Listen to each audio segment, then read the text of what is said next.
আসসালামু আলাইকুম। কেমন আছেন আপনারা? এটা আগের ভিডিওটা যে নাবানা সিটি প্রথম প্রথম দিন করেছিলাম, যে ট্রাক থেকে গরু নামাচ্ছিল।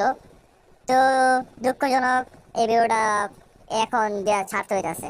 এটা আগে ছাড়তে পারি না, কারণ ভিডিওটা তখন কাজমজ করতে পারি না কিছু। গরু কোরবানি দেওয়াটা অনেক সহজ নয়। একটা মায়া মায়া মহব্বত লাগার পশু প্রাণীকে জবাই দেওয়া আল্লাহর কাছে তা প্রদর্শন করা।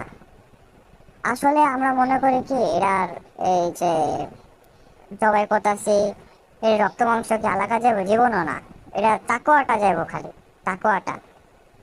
আমরা এই যে এর মাধ্যমে গরিব দুঃখীর সাথে একটা বন্ডিং করি, ভালোবাসা ছড়াই, এটাই। যে ঘটনা তো জানেনি, ইব্রাহিম আলাইহিস সালামের ঘটনাটা।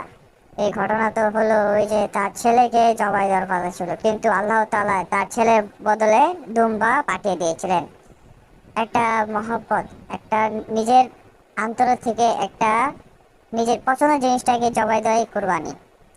আমরা তো যদি এই কোরবানি যদি অন্যরকম হতো, নিজের সন্তানকে জবাই দেওয়া হতো।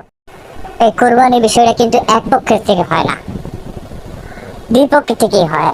যারা গরু বেচতে এসেছে তাদের থেকেও কোরবানিটা হয়, আর যারা গরু কিনে তারাও কোরবানিটা দেয়। আসল বিষয় তাকওয়াটাই। যাই হোক, আমরা সবাই দোয়া করবো যাতে সবারই কোরবানি কবুল হোক, সবাই হাসি খুশি যাক। কেউ টাকা নিয়ে যাবে, কে গরু নিয়ে যাবে। দেখি নামানা সিটি দেখেন, গরু নামাচ্ছিল, এই ভিডিওটা দেখেন, কেমন লাগে তো বললেন। ছোট কালে গরুর হাটে সারাদিন বসে থাকতাম, এখন তার সময়ই হয় না। গরুর প্রতি একটা আলাদাই ভালোবাসা, অনুভূতি রয়েছে। আপনারা অনেকেই ভাবেন যে কোরবানি হয়তো পশু বড় দেখে মোটা তাজা দেখে কোরবানি দিলেই হয়, আসলে এমন না। আপনার একটা মহব্বতের পশু আপনার সাধ্য মতোই কোরবানি দেওয়াকেই, ওইটাই আপনার তাকওয়া। আমি সারাদিন ঘুরতাম ফিরতাম, গরুর হাটে যাইতাম ছোটকাল। এখন বড় হয়ে গেছি, কাজে ব্যস্ত, সময় হলেই যাই এখন, এমন অবস্থা। গরুর প্রতি এই ভালোবাসা সবসময় থাকবে।